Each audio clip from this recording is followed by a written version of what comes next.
오늘 하나님께서 우리에게 주신 말씀 함께 보겠습니다. 로마서 15장 22절에서 33절까지 말씀입니다. 그래서 나는 여러분에게 여러 차례 가려고 했으나 길이 막혔습니다. 그러나 이제는 내가 이 지역에서 더 이상 일할 곳이 없고 또 여러 해 동안 여러분을 만나보고 싶은 소원이 있었으므로 내가 스페인에 갈 때 여러분을 방문하려고 합니다. 이것은 내가 지나는 길에 여러분에게 들러 얼마간 여러분과 기쁨을 나눈 후에 여러분의 후원으로 그곳에 가기를 원하기 때문입니다. 그러나 지금은 성도를 섬기는 일로 예루살렘으로 가는 일입니다. 이는 마게도니아와 아가야 사람들이 예루살렘의 가난한 성도들을 위해 기꺼이 얼마를 기부했기 때문입니다. 그들이 기쁨으로 그렇게 했지만 사실 그들은 예루살렘 성도들에게 빚진 사람들입니다. 만일 이방 사람들이 그들의 신령한 것들을 나누어 가졌으면 육신적인 것들로 그들을 섬기는 것이 마땅합니다. 그러므로 내가 이 일을 마치고 그들에게 이 열매를 확실히 전달한 후에 여러분에게 들렀다가 스페인으로 가려고 합니다. 내가 여러분에게 갈 때 그리스도의 충만한 복을 가지고 갈 줄을 압니다. 형제들이여, 내가 우리 주 예수 그리스도를 힘입고 성령의 사랑을 힘입어 여러분에게 부탁합니다. 나를 위해 여러분도 나와 함께 하나님께 열심히 기도해 주십시오. 내가 유대에 있는 순종치 않는 사람들에게서 구원을 받으며 또 예루살렘에 대한 내 봉사가 성도들에게 받을 만한 것이 되며 내가 하나님의 뜻에 따라 기쁨으로 여러분에게 가서 함께 휴식을 취할 수 있도록 기도해 주십시오. 함께 읽습니다. 평강의 하나님께서 여러분 모두와 함께 하시기를 빕니다. 아멘. 여러분, 우리가 세상을 살다 보면요, 정말로 너무나도 많은 욕과 같은 사람들을 만나게 됩니다. 생이 너무 힘들고 고통스럽고 억울하다 못해 살아갈 희망마저 끊어진 사람들, 마치 하나님이 계시지 않은 것 같은 이 처절한 상실감 가운데 눈물을 흘리는 사람들이 있죠. 2020년 기준에 이 세상에서는 약 8억 명 정도가 기아로 허덕이고 있다고 합니다. 그 중에 2억 명이 어린아이들이라고 해요. 전 인류의 5분의 1인 12억 명이 하루에 $1 미만으로 살아가고 있습니다. 이 순간에도 지구상에는 4초마다 한 명의 아이가 전쟁과 기아로 죽어가고 있고 매일 3만 5천 명의 아이들이 먹을 것이 없이 죽거나 이 전쟁의 총알바지가 되어가고 있습니다. 여러분, 이러한 현실 속에서 정말로 이들에게 필요한 것은 무엇일까요? 우리가 어떠한 마음으로 그들을 도울 수 있을까요? 단순히 물 한 잔과 하루 먹고 생존할 만큼의 식량을 주면 그것으로 충분할까요? 그들의 인간성을 확보해주고 회복시켜주기 위한 잘 짜여진 이 교육을 하는 것이 최선일까요?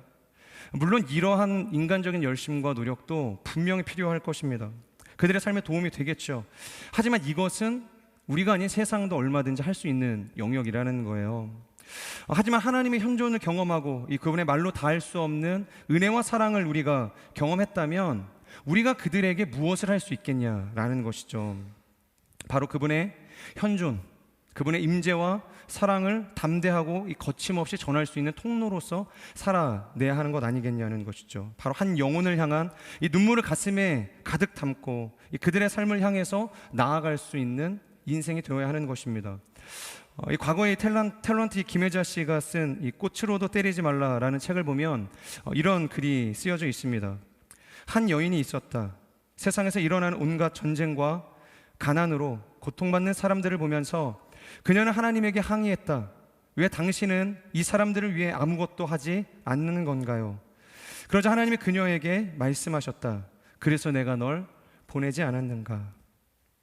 여러분, 우리는 지난주 우리와 함께 나눈 말씀을 통해서 하나님이 우리를 어떤 인생으로 불렀는지에 대한 분명한 가르침을 받게 되었습니다. 하나님께서 우리를 무엇으로 부르셨다고 하죠? 하나님께서 나를 무엇으로 부르셨다? 복음의 제사장으로 부르셨다. 기억나시죠? 하나님께서 우리 모두를 복음의 제사장으로 부르셨어요. 우리를 열방에 돌아오게 하는 거룩한 통로가 되게 하셔서 나뿐이 아니라 열방이 함께 모여서 서로를 받고 한 하나님, 그 거룩한 소망의 하나님을 찬양하게 하는 인생으로 우리를 세우셨다는 것입니다. 여러분, 이것이 이 사도 바울이 꿈꾸고 가지고 있었던 유일한 소망이었고 그의 삶의 사명이었고 인생의 분명한 목적이었어요. 그것이 그의 인생의 시작이었고 마침이 되었습니다. 그렇다면 이 복음의 제사장 직분, 이 복음의 제사장의 역할을 우리는 어떻게 할 수 있는가? 하나님께서 그 제사장, 나라를 세워가는 제사장의 역할을 어떠한 식으로 동참시키고 있는가? 오늘의 말씀을 통해서 한 세 가지를 나눠보기를 원합니다. 22절에서 24절까지의 말씀 함께 읽겠습니다. 시작.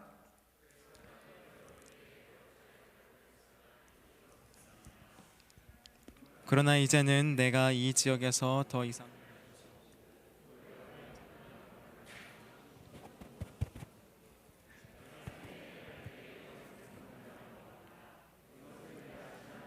여러분에게 들려 얼마간 여러분과 기쁨을 나눈 후에 여러분의 후원으로 그곳에 가기를 원하기 때문입니다. 네, 우리가 본문을 읽었을 때 이 내용상의 동참이라는 이 단어와 의미를 찾기가 쉽지는 않아 보입니다. 하지만 이 내용은 분명한 이 사도 바울의 이 동참에 대한 이야기를 다루고 있어요. 첫 번째, 우리가 어떠한 일에 동참하기를 원하시는가? 하나님의 뜻에 동참하기를 원하신다. 네, 우리 같이 한번 읽어볼까요? 시작. 하나님의 뜻에 동참하라. 네, 바울은 계획을 세웠죠. 로마에 가고 싶다는 계획이었습니다. 그러니까 이방인의 사도로 부름받은 이 사도 바울, 당시의 제국의 심장이라고 할 수 있는 이 로마로 가서 내가 복음을 전해야겠다라는 것은 아마 당연한 이 열망이었겠죠. 하지만 그는 거기서 멈추지 않고 땅끝까지 이르러 너희가 내 증인이 될 것이다 라고 이야기하셨던 예수님의 그 가르침을 기억하며 로마를 넘어서 땅끝을 향해서 가고 싶었던 것 같아요. 그 당시에 보통 사람들이 땅끝이라고 생각했던 이 서바나, 이 지금의 스페인 지역을 이야기하고 있습니다. 그러니까 바로 이 스페인까지 가서 이 하나님의 복음을 전해야겠다라는 거룩한 열망에 사로잡힌 인생이었어요. 그것이 그의 인생의 장기 계획이었습니다. 하지만 복음을 전하고자 하는 이 바울의 순수한 열정에도 불구하고 이 로마로 가는 길이 좀처럼 열리지 않았죠. 이 본문을 보면 여러 번 그 길이 막혔다 그렇게 표현하고 있습니다. 여러 번 그 길이 막혔다. 여러분, 우리도 삶을 살아가다 보면 이와 같은 일들을 경험하게 되죠. 당위성도 있고 열정도 있고, 그러니까 충분한 계획을 따라서 내가 가는 것 같은데 계속해서 길이 막히는 거예요. 열릴 것만 같은데 계속해서 열리지 않고 다치고 돌아가게 하는 그런 어떤 실패의 경험들을 할 때가 있다는 거예요. 그동안 준비하고 계획했던 모든 것들이 이 멈춰선 것만 같은 이 상실감 가운데에서 살아가게 될 때가 있다는 것이죠. 우리는 우리의 힘으로 풀어보려고 아무리 노력을 하지만 오히려 일만 더 커지게 됩니다. 그러니까 내가 생각할 때는 이거 당연히 내가 해야 할 것 같은데, 내가 이것을 하는 것이 내 욕심 때문이 아닌 것 같은데, 하나님을 위해서 하는 것 같은데, 그리고 이 정도는 우리가 해야 하는 것 아닌가라는 생각들이 계속해서 찾아오는데 그 길이 막힌다는 거예요. 그 길이 막히는 거예요. 그 길이 계속 열리지 않는 것입니다. 그러니까 한두 번은 괜찮죠. 그런데 오랜 시간 계속해서 여러분 수십 년의 시간 동안 그 길이 막혔다고 생각을 해보세요. 그럼 결국 그 열리지 않는 현실, 그 닫혀진 현실의 문제 앞에서 비전이라는 것은 자취를 감추게 되는 거예요. 그냥 절망하게 되는 것이죠. 그런 면에서 오늘 우리가 함께 읽은 이 본문은 우리에게 간접적인 이 해답을 주는 본문이라고 생각이 되어집니다. 과연 우리의 인생의 길이 막힐 때, 열리지 않을 때 우리는 어떻게 해야 하는가, 무엇을 붙들고 선택하며 나아가야 하는가. 여러분, 우리의 계획과 하나님의 뜻이 다를 수 있다라는 것을 반드시 명심하실 수 있어야 합니다. 우리는 하나님을 믿죠. 그리고 하나님의 자녀가 되었습니다. 그렇다고 해서 항상 우리의 모든 생각과 우리의 발걸음이 하나님과 일치할 수는 없다는 것이에요. 바울은 복음 증거를 위한 강한 의지도 있었고요, 열정도 있었고 계획도 있었습니다. 그리고 전심으로 그 길을 달려갔던 사람이었어요. 여러분, 보통 열정이 강한 만큼 가고자 하는 길이 막혔을 때 훨씬 더 마음의 그 상실감을 크게 경험하게 되지 않습니까? 그리고 또한 하나님께서 우리를 도와주실 것이다 라는 마음이 있었겠죠. 왜냐하면 기도하고 하나님께서 주시는 그 마음의 응답을 따라서 걸어갔던 길이기 때문입니다. 최선을 다해서 하나님께서는 나의 이 길을 응원해 주시겠지, 서포트해 주시겠지. 여러분, 이것이 보통 기도하는 우리, 하나님의 부르심을 따라간다고 생각하는 우리의 삶이 보이는 반응이자 태도 아닙니까? 그런데 사실은 그렇지 않을 수 있다는 거예요. 우리가 하나님의 좋은 뜻을 쫓아가려고 해도 중요한 것은 무엇인가? 그때 그것을 이루는 때는 우리의 권한이 아니기 때문이에요. 우리가 보통 이런 말을 사용을 하죠. 제가 기도하는데요, 하나님께서 갑자기 이런 음성을 우리에게 들려주셨어요. 저에게 이런 음성을 들려주셨어요. 그래서 제가 그것을 선택할 수밖에 없습니다. 물론 이 사무엘처럼 이 분명한 사운드로 이야기해 주시지는 않았을 거라고 생각을 해요. 개 중에 그렇게 들으신 분이 계실지도 모르겠어요. 하지만 되게 열의 아홉은 자기가 이것저것 다 고민해보고 따져보고 계산을 해보았는데 이것이 하나님의 뜻인 것 같아요. 그러니까 100% 확실하다는 것이죠. 게다가 이것은 나를 위한 선택도 아니고 하나님을 위한 선택이라고 한다면 그 확실은 확신이 되어져요. 그리고 그 확신을 넘어서 하나님께서 나에게 말씀하신 분명한 음성으로 들려지게 된다는 거예요. 그러고 나면 어떻게 되죠? 앞뒤지지 않고 이제 불도저처럼 달려가게 돼요. 이제 거기서부터 문제가 생기게 됩니다. 이럴 때 보면 아주 위태위태한 거예요. 하나님께서 나에게 이렇게 말씀하셨어 라고 확신 가운데 달려가는 사람, 맞을 수도 있지만 틀릴 가능성이 훨씬 더 높기 때문에 여러분, 뭘 놓친 걸까요? 이 사람은 자신이 세운 그 뜻, 자신의 확신에 찬 그 사명을 자신의 시간에 자신의 방법을 통해서 이루어야 한다라는 생각에 사로잡혀서 오히려 자신에게 그 뜻을 주신 그 하나님의 그 시간과 방법을 등 뒤에 두고서 달려가게 되었다는 거예요. 그것도 아주 열심히 달려가는 것이죠. 그러면 하나님께서 어떻게 반응하실까요? 같이 열심히 따라가실까요? 어쩔 수 없이 내가 너를 도와줘야겠다, 나의 등 뒤에서 나를 도우시는 주, 그런 찬양도 있잖아요. 그렇게 막 우리를 위해서 이렇게 달려오실까요?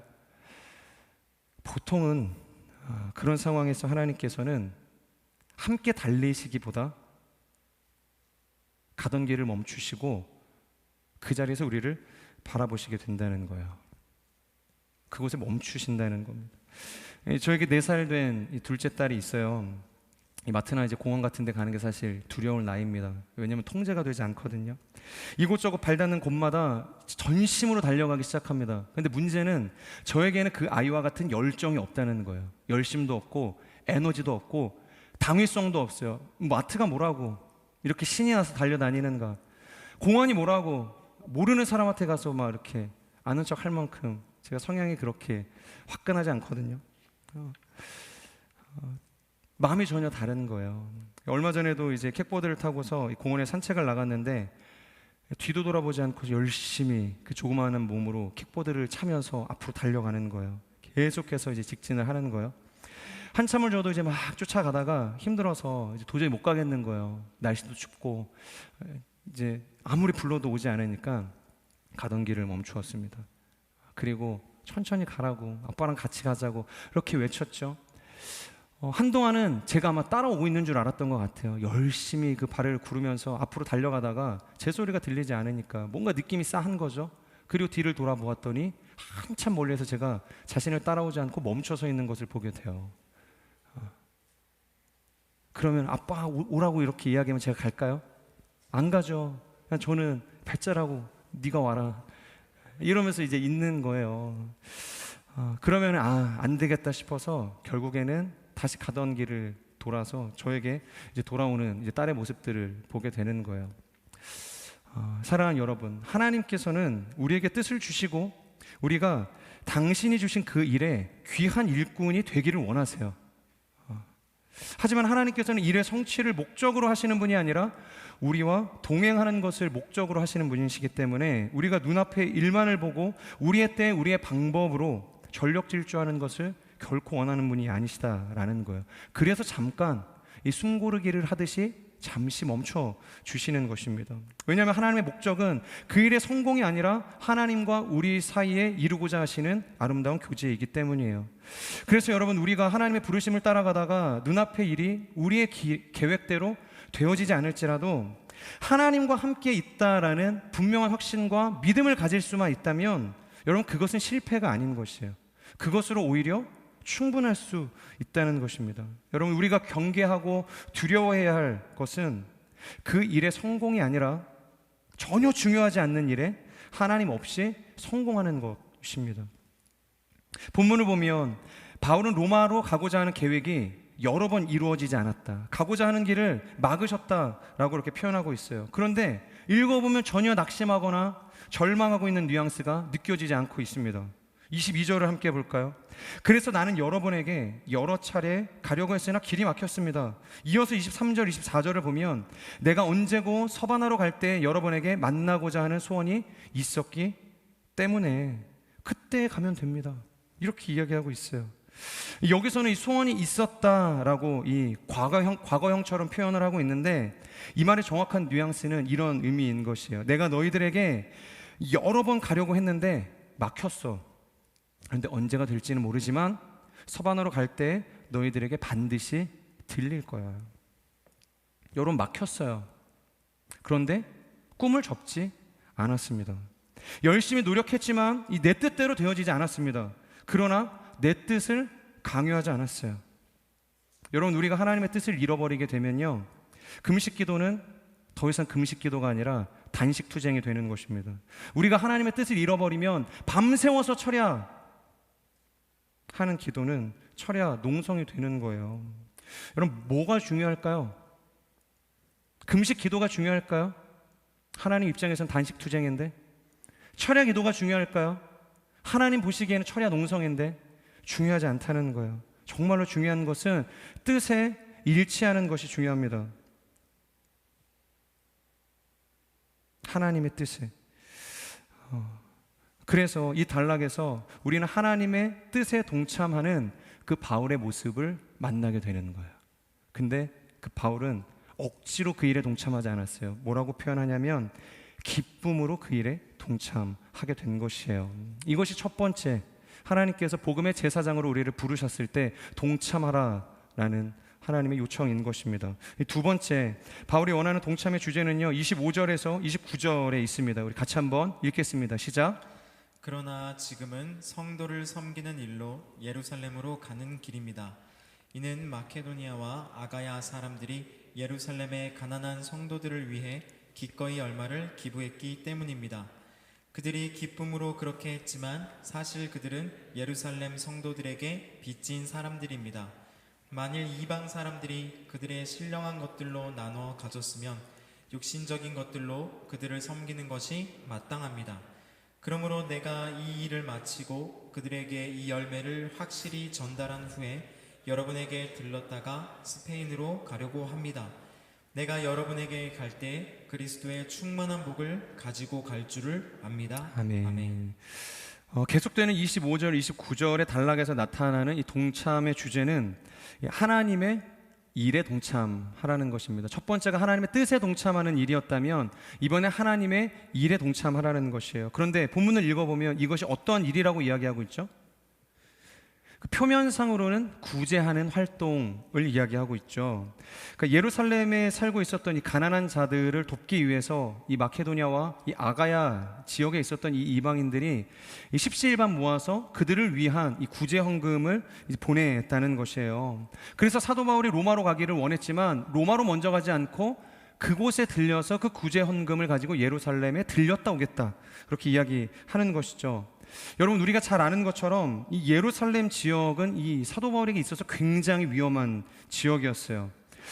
바울은 이 유대인들에게 이 지명수배를 당했던 사람이었잖아요. 그러니까 유대인들 중에서 이 열심당원들, 그러니까 만나면 언제든지 죽여야 되겠다 생각을 하는 그런 사람들의 살해 위협 가운데서 살아가고 있었던 인물이었어요. 그래서 실제로 나중에 3차 전도 여행 중에 이 예루살렘으로 올라갔었던 그 순간 실제로 이 살해 위협을 경험하기도 했었던 사도 바울이었습니다. 이 사도행전 23장을 보면 그런 암살 기도가 있었어요. 백부장 2명, 보병 200명, 기병 70명, 창병 200명. 여러분, 한 사람을 잡기 위해서 진짜 굉장히 과한 이 인력 아닙니까? 그런데 그런 자신의 안위를 뒤로하고 하나님께서 예루살렘 지역에 이 가난한 성도를 위해서 모금한 이 기부금을 전해야 할 마음을 그에게 주셨다는 거예요. 그 얼마나 된다고, 그 돈을 예루살렘에 전해라, 그 마음을 하나님께서 사도 바울에게 주신 거예요. 여러분, 이 일이 바로 얼마 되지 않는 구제 헌금을 전하는 일이지만 그것이 하나님의 일이었다는 거예요. 그 하나님의 일에 동참하는 것, 그것이 중요하기 때문에 표면적으로는 긍휼 사역이지만 사도 바울은 그것을 전하는 부르심이 아니었고 하나님의 일에 동참하는 부르심 가운데로 나아가고 있었다는 것입니다. 다시 말씀드리지만 표면적인 내용은 구제 사역입니다. 하지만 사도 바울은 이 일을 뭐라고 정의하고 있냐? 25절을 보면 그러나 지금은 성도를 섬기는 일로 예루살렘으로 가는 길입니다. 성도를 섬기는 일이라고 표현하고 있죠. 이것을 헬라어로 보면 이 디아코네오라고 이제 표현을 합니다. 이것이 성경에서 사용되었던 이 상황들을 보면 이 예수님께서 40일 동안 이 광야에서 금식기도 하시면서 사단에게 세 번의 시험을 받지 않습니까? 그러던 중에 이제 마지막에 천사들이 내려와서 예수님을 수종들더라라는 표현이 있습니다. 예수님을 수종들었다 라고 표현했을 때 그 수종이라는 단어가 이 디아코네오라는 단어입니다. 그리고 마태복음을 보면 베드로의 장모가 열병으로 고생할 때 예수님께서 오셔서 그를 치유해 주시죠. 그때 가족들이 그 모습을 보고 예수님을 열심히 섬기더라, 그분을 수종들더라 할 때 사용되었던 단어가 바로 이 디아코네오라는 것이죠. 그러니까 사도 바울은 지금 이 돈을 가지고, 그들이 준비해준 이 펀딩 금액을 가지고 이스라엘 사람들을 구제하기 위해서, 그것을 단순히 전하기 위해서 가는 것이 아니라 그들을 섬기기 위해서 가고 있다는 것입니다. 이것은 하나님께서 우리를 친히 섬겨주신 일, 그리고 천사들이 예수님을 섬겨주신 일과 같은 성격의 하나님의 일과 같다는 것이죠. 여러분, 하나님께서 우리에게 가난한 사람을 도우라고 말씀하시는 것은 하나님께서 할 수 없기 때문이 아니에요. 하나님의 손이 짧기 때문에 우리에게 야, 와서 좀 도와라 이렇게 이야기하시는 것이 아니라는 거예요. 하나님은 우리가 연약한 사람을 돕는 것으로 인해서 우리가 예수님을 닮기를 원하시는 거예요. 그분의 일에 동참하는 기쁨을 누릴 수 있기를 원하신다는 거예요. 그렇기 때문에 우리가 성도를 섬기는 일은 단순히 구제 사역이 아니라 하나님의 일에 동참하는 것이 된다는 것이에요. 그래서 성경은 우리가 이것을 혹시라도 오해할까 봐 아주 명확하게 이렇게 선언하고 있죠. 잠언 19장 17절의 말씀입니다. 우리 같이 한번 읽어볼까요? 시작. 가난한 사람을 불쌍히 여기는 사람은 여호와께 빌려드리는 것이니 그가 한 일에 대해 그분이 갚아주실 것이다. 아멘. 그러니까 우리가 연약한 사람을 돕는 행위를 뭐라고 이야기해요? 단순히 우리가 가지고 있는 것을 나누어주는 시혜적 차원이 아니라고 이야기하는 것입니다. 단순히 구제 활동에 머무는 것이 아니라고 이야기하는 거예요. 봉사 활동이 아니라는 것이에요. 여러분, 이것은 그냥 NGO 단체가 하는 차원의 수준밖에 안 되는 것입니다.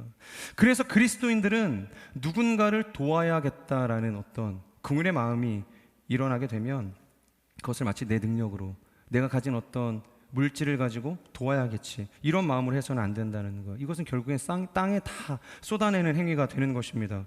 만약 어떤 연약한 자가 내 마음에 울려서 내가 이 사람을 도와야겠다, 내 손길이 필요하겠구나, 그런 생각이 들게 되면 그 마음이 드는 순간 우리는 어떻게 받아들여야 하는가? 이렇게 기도하셔야 돼요. 내게 아버지의 일을 보여주셔서 감사합니다. 아버지의 일이 내 마음에 울리게 해주셔서 감사합니다. 여러분, 이것이 바로 공명의 은혜라는 거예요. 그러니까 함께 울리는 것입니다. 그러니까 아버지 따로 나 따로 열심을 내어 살아가는 그 투트랙의 인생이 아니라, 맞닿을 수 없는 그 평행선을 긋고 달려가는 인생이 아니라, 하나님께서 마음을 주실 때 그 마음에 공명이 돼서 나도 자연스럽게 울려서 그 마음을 품게 되어지는 것. 여러분, 이것이 공명의 은혜이고 하나님의 일에 참여하는 인생의 모습이라는 거예요. 여러분, 우리가 어떤 사람인지를 드러내는 것은 우리가 어떤 일에 울리는지를 보면 알 수 있습니다. 우리의 마음이 어디에서 울리고 있냐라는 것이에요. 이 순모임에 마음이 없는 사람들은 아무리 우리가 순모임을 가지고 공명을 일으키려고 해도 그 사람들의 마음은 울리지 않아요. 함께 공명되어지지 않습니다. 아무리 강조해도 순모임에 나오지 않는 거예요. 우리가 아무리 섬김과 이 선교가 귀하다고 이야기해도 누구나 다 지금 오셨는데 튀르키예를 가지 않아요. 자신의 생명을 걸고 그 시간을 사용하지 않는다는 거예요. 하나님의 마음이 공명이 될 때, 우리의 마음이 울리게 될 때 하나님의 일에 참여할 수 있게 되어진다는 것입니다. 여러분, 가난한 사람을 돕는 것이요, 가난한 사람의 마음이 하나님의 마음처럼, 안타까운 마음처럼 내 마음에 공명되었기 때문에, 그러니까 울렸기 때문에 그 일에 동참했다는 것입니다. 마게도냐 사람과 이 아가야 사람들이 예루살렘에 있는 성도를 왜 도와요? 돈이 많아서 도와요? 아니면 뭐 그냥 형제라는 당위적 차원에서 그들을 도운 일일까요? 그런 게 아니라는 거예요. 하나님의 마음이 그들의 마음 가운데 울렸기 때문에 그들을 도울 수 있는 담대함을 얻게 되었다는 거예요. 여러분, 마게도냐와 아가야도 굉장히 힘들었어요. 당시의 기근은 이 예루살렘과 이 로마 전역에만 임했던 기근이 아니라 전 세계적으로 임했던 기근이다라고 이제 이야기를 하고 있거든요. 그러니까 모두가 가난했어요.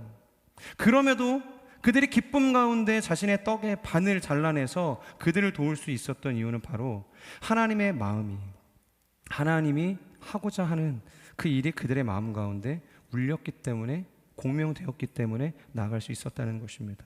사랑하는 여러분, 그렇기 때문에 우리의 인생도 하나님의 일에 공명이 되어질 수 있는 복된 인생이 되기를 주님의 이름으로 축복합니다. 그 하나님의 마음에 우리가 공명이 되기 시작하면 교회 화장실 청소도 기쁨 가운데 우리가 할 수 있는 거예요. 아무도 알아주지 않는, 아니 아무도 알 수 없는 이 신청서 간지를 접어서 여러분들에게 나눠주는 이 행위, 누가 인정이나 해줍니까? 그럼에도 불구하고 그것을 기쁨 가운데, 감사한 가운데 할 수 있다는 거예요. 저는 우리가 그러한 섬김, 그러한 하나님의 일에 동참할 수 있기를 축복합니다. 마지막, 이 세 번째 동참의 주제는 기도하라입니다. 기도하라. 우리 계속해서 30절의 말씀을 함께 읽겠습니다. 시작. 형제들이여, 내가 우리 주 예수 그리스도를 힘입고 성령의 사랑을 힘입어 여러분에게 부탁합니다. 나를 위해 여러분도 나와 함께 하나님께 열심히 기도해 주십시오. 이 사도 바울이 형제들에게 기도를 부탁해요. 기도를. 여러분, 우리에게 있어서 가장 큰 참여는 무엇입니까? 우리가 교회 안에서 이 디아코네오, 이 디아코니아를 이뤄내는 가장 큰 참여가 무엇일까요? 우리가 교회 안에서 할 수 있는 가장 아름다운 교제는 무엇일까? 그것이 바로 함께 기도하는 것이다, 기도에 동참하는 것이다 라고 이야기하고 있는 것입니다. 사도 바울이 내가 너희를 위해서 항상 기도하고 있어, 그러니까 힘내, 이렇게만 이야기하고 있지 않다는 거예요. 나도 너희의 기도가 필요하다, 나를 위해서 기도에 동참하라고 지금 요청하고 있다는 것입니다.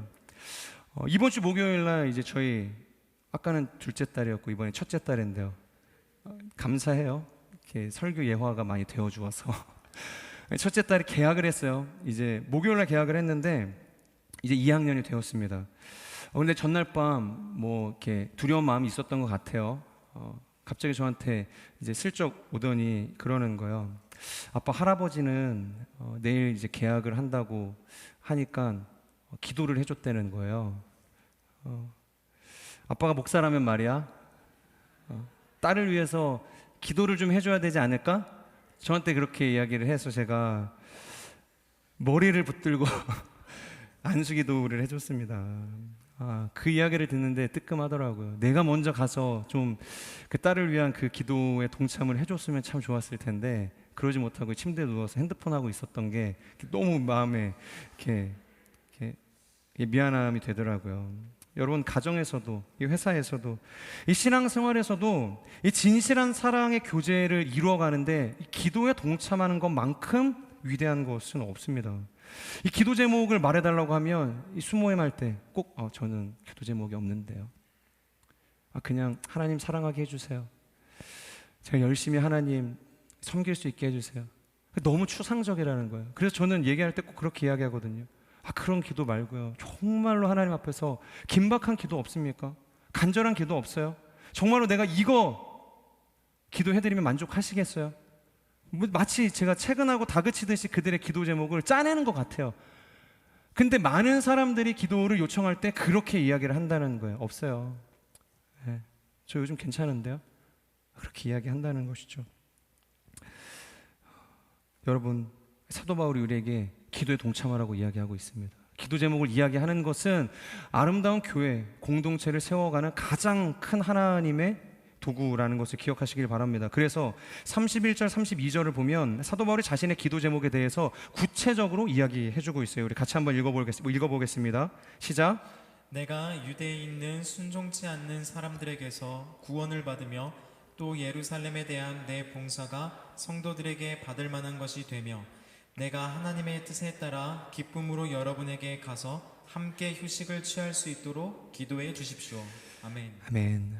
여러분, 아까도 이야기했지만 지금 이 바울이 유대 땅으로 올라가면 분위기가 굉장히 심상치가 않거든요. 그러니까 열심당원들의 이 살해 위협을 떠나서 이 같은 교회 안에서도 아마 굉장히 많은 이 책임과 책망이 기다리고 있을지 몰라요. 야, 왜 이방 사람들에게 가서 이 모세의 전통과 율법을 지키지 않아도 구원에 이를 수 있다고 이야기하냐? 어디서 그런 말도 안 되는 복음을 전했냐? 그것을 꼬투리 잡아서 이 사도 바울을 공격할 만한 수많은 이 유대교 그리스도인들이 이 예루살렘 가운데 상주에 있었다는 거예요. 많은 비난과 이 정죄의 화살을 받을 수밖에 없는 그런 상황 가운데 사도 바울이 있었다는 것이죠. 그래서 31절을 보면 이야기하는 것입니다. 내가 유대에 있는 복음에 순종치 않은 자들로부터 화를 당하지 않도록 건짐을 받을 수 있도록 기도해 주십시오. 여러분, 이 말은 그들과 이러한 사소한 문제를 가지고 충돌하지 않게 해달라는 이 사도 바울의 이 인간적인 모습, 인간적인 기도의 제목을 알 수 있죠. 그리고 이어서 보면 이 예루살렘에 대한 봉사, 그리고 이방인들의 기부금을 그들이 기꺼이 받을 수 있도록 해달라. 이 말은 이 유대인들이 자존심 상해하면서 야, 뭐 얼마 되지도 않는 돈, 그 이방인들이 십시일반 모아서 준 돈을 우리가 받아야 돼? 그들의 그 정성과 그 사랑의 마음을 거부하고 거절하지 않을 수 있도록 그들의 마음을 지켜달라고 지금 기도해달라는 것입니다. 여러분, 섬김을 하는 것만큼 중요한 것이 있다면 섬김을 받는 것이죠. 그러니까 기쁘게 받는 것 또한 여러분 섬김의 일종이 되는 것입니다. 그래서 우리는 섬길 때에도 상대가 그것을 기쁘게 받을 수 있도록 기도할 수 있어야 돼요. 우리가 섬기니까 그냥 너희는 감사한 마음으로 그냥 주는 거 받아. 이것이 섬기는 자의 태도가 아니라는 거예요. 도리어 겸손한 마음을 가지고 받는 사람들이 어렵지 않을 수 있도록 기꺼이 그것을 받고 감사할 수 있도록 누군가의 헌신과 사랑을 그들의 마음 가운데 은혜로 채울 수 있도록 기도하면서 그 섬김을 흘려보낼 수 있어야 한다는 거예요. 여러분, 실상 돕는다는 것이 말처럼 쉬운 일이 아니죠. 오히려 열심히 돕고도 뺨을 맞을 수 있어요. 누군가를 돕는다는 것은 마치 그래서 무릎을 꿇고 그들의 발을 씻겨준다는 절박한 심정으로 기도하며 행할 수 있는 행위가 돼야 하는 것입니다. 여러분, 선을 행하다 거절당한 적이 있으세요? 여러분의 호의가 되려 화로 돌아온 경험들이 있습니까? 그렇다면 무엇이 부족한 걸까? 여러분들의 선의가 부족한 것일까요? 여러분들의 열정과 노력이 부족한 것일까요? 아니요. 사도 바울이 이야기하는 거예요. 우리의 기도가 부족한 것입니다. 그들이 여러분이 베푸는 이 선함의 호의를 거절하지 않고 온전히 받을 수 있도록 기도하실 수 있어야 한다는 거예요. 그리고 마지막 32절을 보면 이렇게 이야기하죠. 하나님의 뜻에 따라 기쁨으로 너희에게 갈 수 있도록 기도해달라. 저는 이 사도 바울의 기도 부탁을 다 보면서 이 마음에 깊은 이 울림이 되었어요. 그러니까 사실 교역자들도 이 목회자들도 이 성도들에게 기도 부탁을 할 때가 있거든요. 제가 얼마 전에 FA 20기 선교 강의를 하러 갔는데 이제 그때 강의가 끝나고 이제 보통 강의 온 사람들을 둘러싸고서 이제 기도를 해줘요. 그 선교사 훈련생들이 그러면서 목사님 기도 제목은 뭐예요? 라고 이야기를 해서 제가 정말로 인간적인 기도 제목을 이야기를 했어요. 근데 아마 그 친구들은 생각하기에 공동체 열심히 섬기게 해주시고 체력적으로 뭐 피곤치 않게 해주시고 이제 그런 것들을 이제 생각을 했던 것 같은데 제가 너무 인간적인 기도 제목을 이야기하니까 되려 기도를 해주겠다는 친구들이 깜짝 놀랐어요. 그러면서 저를 위해서 대표로 기도해줄 이제 그 청년이 기도하면서 그러는 거예요. 하나님, 목사님이 이렇게 인간적인 기도 제목을 낼 줄은 몰랐습니다. 목사님이 이런 연약함과 그런 진짜 우리나 할 법한 기도 제목들을 가지고 고민할 줄 몰랐어요. 하나님, 목사님 불쌍히 여겨주세요. 긍휼히 여겨주세요. 그러면서 뭐 이렇게 되게 투박하고 그 그 단순하게 저를 위해서 기도를 해주는데 얼마나 큰 위안이 되고 위로가 되었는지 모르겠습니다. 여러분, 이 목회자나 이 성도들이나 결국 이 서로를 위해서 기도하면서 중보하면서 이 자리까지 올 수 있었던 거예요. 목회자만 여러분들을 위해서 기도하는 건 아닙니다.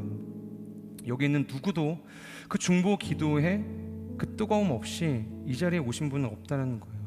심지어 예수님조차도 자신을 위해서 기도해달라고 제자들에게 부탁하시지 않았어요? 하나님의 아들이셨던 예수님조차 나를 위해서 기도해라. 하물며 우리라고요. 그런데 어느 순간부터 우리의 기도가 이 서로를 향한 이 중보의 기도가 사그러져 가고 있다는 거예요. 그것이 참으로 안타까운 현실이라는 거죠. 이 과거에 빌리 그레이엄 목사님께서 이런 이야기를 하셨습니다. 자신이 세계 여행을 다니면서 나라를 깨우는 새벽을 깨우는 소리를 듣는다는 거예요. 캐나다에서는 새 소리가 새벽을 깨운대요. 그리고 일본은 공장 돌아가는 소리가 새벽을 깨운다고 합니다. 그러나 내가 한국을 가보니까 교회 종소리가 새벽을 깨우는 것을 들었다. 새벽을 깨우며 기도하는 사람들의 외침이 그 하루의 아침을 일으키는 것을 내가 보았다. 여러분, 한국이 지금 이 자리까지 올 수 있다는 것, 그것이 기도의 힘이었다는 것을 누가 알겠어요? 세상 사람들이 알겠어요? 알 수 없는 거예요. 그리스도인이 아니라면 이것을 알 수 있는 방법이 없다는 것이죠. 근데 문제는 이제는 교회 종소리가 새벽을 깨워서 여기까지 올 수 있었다는 사실을 세상 사람들도 잊어가고 있고 교회에 있는 우리조차 잊어가고 있다라는 것입니다. 여러분, 한번 제가 묻겠습니다. 새벽기도 얼마나 하세요? 최근 새벽을 깨워보신 적이 언제이신가요? 새벽기도는 고사하고 1년에 한 번 하는 이 특별 이 작은 예수 40일 새벽기도, 그거 가는 것도 너무 어렵잖아요. 40일을 하자고 담임 목사님은 작정을 하셨는데 저는 40일에 한 번, 일주일에 한 번씩 계산해서 많이 가면 5번 가지 않습니까? 그게 우리의 현실이라는 거예요. 물론 장소가 중요하지 않죠. 특정 시간이 중요한 것은 아닙니다. 하지만 안나처럼 시므온처럼 새벽 제단을 찾고 기도로 깨우는 사람들의 외침이 필요하다는 것이에요. 우리는 반드시 기억해야 됩니다. 기도의 소리가 작아지고 기도의 열기가 사그러져 가기 시작할 때 교회도 힘을 잃게 된다는 것이죠. 여러분, 다음 주부터 3년간 닫혀있던 홀리스타가 시작이 됩니다. 저부터 새벽 제단을 쌓을 것입니다. 시간이 되고 눈이 떠져서 내가 가는 것이 아니라 치열한 마음을 가지고 사명감을 가지고 무너진 우리의 새벽의 제단, 이 기도의 골방이 세워질 수 있기를 위해서 달려갈 것입니다. 그래서 빌리 그레이엄 목사님이 말씀하셨던 위대한 한국의 아침을 우리가 다시 기도로 이어받아서 깨울 수 있는 은혜가 있기를 주님의 이름으로 축복합니다. 그래서 그 기도의 소리가 도시 가운데로 흘러가 이 시대의 어두운 이면을 살려낼 수 있는 빛과 같은 회복의 역사를 이루어낼 수 있기를 주님의 이름으로 축복합니다.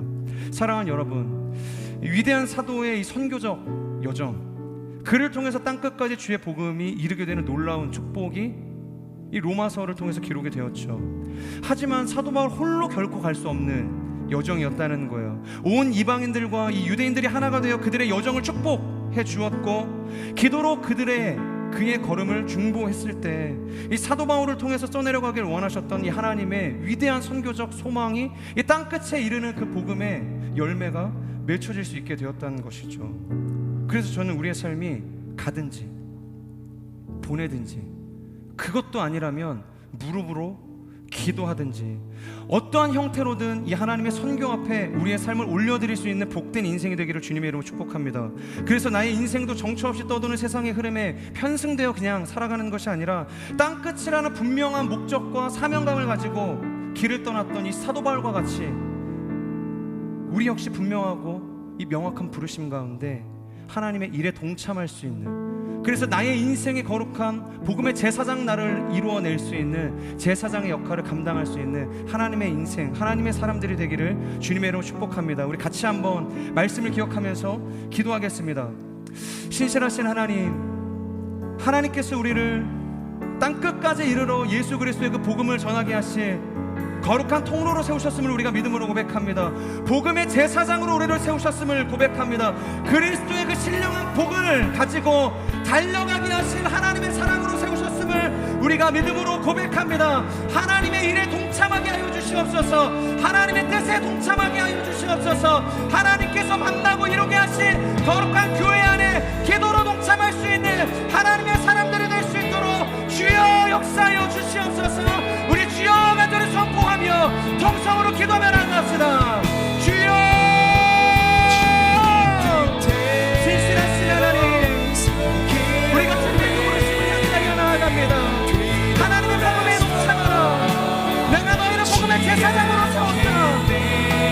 하나님, 우리가 정말 복음의 제사장으로 잘 감당해 나갈 수 있는 세상과 하나님 나라의 가교 역할을 감당할 수 있는 하나님의 사람들이 될 수 있는 역사를 주시옵소서. 하나님, 나의 뜻과 나의 생각을 손들고 너희를 지키게 하여 주시고, 하나님의 뜻에 동참하게 하여 주시고, 하나님의 일에 동참하게 하여 주시고, 하나님께 세우신 교회 안에서 성의 영혼에 맞게 기도로 동참할 수 있는 하나님의 사람들이 될 수 있도록 주여 역사하여 주시옵소서. 힘들고 지친 우리 인생입니다. 부족한 것을 가지고 한심입니다. 하나님의 도우심이 없으네. 하나님의 얘기하심이 없으네. 하나님의 함부로 하나님의 살려주신 인생이라고 고백합니다. 주님의 뜻과 일에 동참하여서 하나님의 선하신 것과 아는 인생 되게 하여 주시옵소서.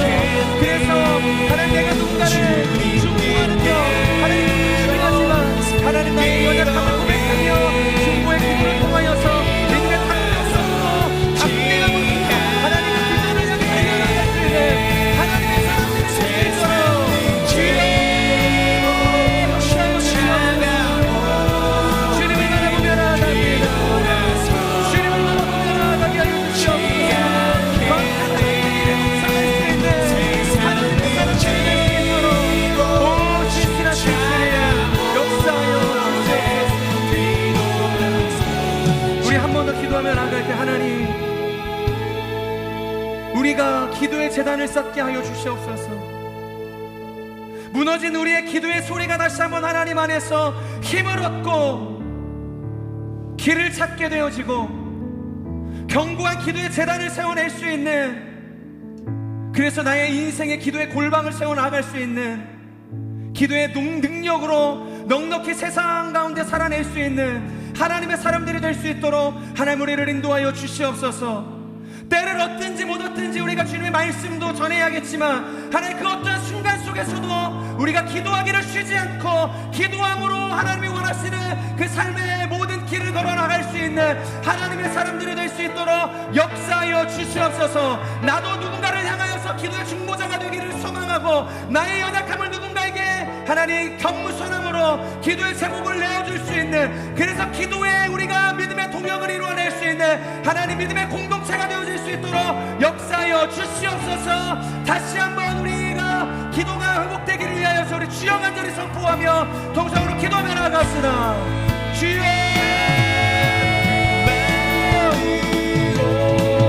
지신하신 하나님, 하나님 우리 무너진 기도의 재단이 다시 한번 하나님 안에서 회복되게 하여 주시옵소서. 하나님, 무엇을 우리가 의지를 있겠습니까? 무엇을 하나님 우리가 절망의 소리 가운데 세상의 소리 가운데 하나님의 뜻을 따라서 하나님의 나라를 세울 수 있겠습니까? 하나님, 우리가 어떻게 닦겠다는 것 예수 그리스도의 증인이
하나님께서 우리 한 사람 한 사람을 복음의 제사장으로 세우셨음을 우리가 믿음으로 고백합니다.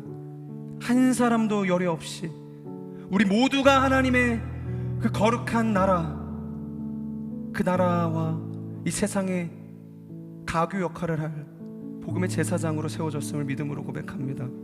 우리의 힘과 우리의 능력으로는 할 수 없음을 우리가 고백합니다. 우리가 하나님의 일에 동참할 때, 하나님의 뜻에 동참할 때, 우리가 서로를 받고 기도로 동참할 때, 하나님 우리의 인생 가운데 복음의 제사장 나라가 열리게 되어질 줄로 믿습니다. 그 하나님의 모든 부르심 가운데 우리가 동참하기 시작할 때 그리스도의 그 충만한 복을 가지고 우리가 담대하게 세상 가운데 나아가게 될 줄로 믿습니다. 하나님 우리가 포기하지 않게 하여 주시고 최선을 다해서 현실의 문제를 극복하고 뛰어넘어서 하나님의 일과 뜻과 기도에 동참할 수 있는 하나님의 사람들이 될 수 있도록 역사하여 주시옵소서. 특별히 하나님 우리가 다시 한번 기도의 제단을 세우기를 원합니다. 새벽의 제단을 세우기를 원합니다. 하나님 차례와 기도의 영성이 회복되어지기를 원합니다. 개인 기도의 영성이 회복되어지기를 원합니다.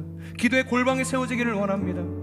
하나님 흩어져 갔던, 사그러져 갔던 하나님 우리의 기도의 외침이 다시 한번 이 한국 땅을 일으켜 세우는 놀라운 능력이 되어질 수 있도록 하나님 우리가 먼저 하나님 앞에 자원하여 기도의 소리를 높일 수 있는 기도의 공동체가 되어질 수 있도록 하나님 기름 부어 주시옵소서. 한 사람도 예외 없이 우리가 무릎 풀어 주님 앞에 거룩한 두 손을 들고 이 나라와 민족과 영혼을 의탁하며 기도할 수 있는 기도의 중보자요 기도의 동역자가 될 수 있도록 하나님 역사하여 주시옵소서.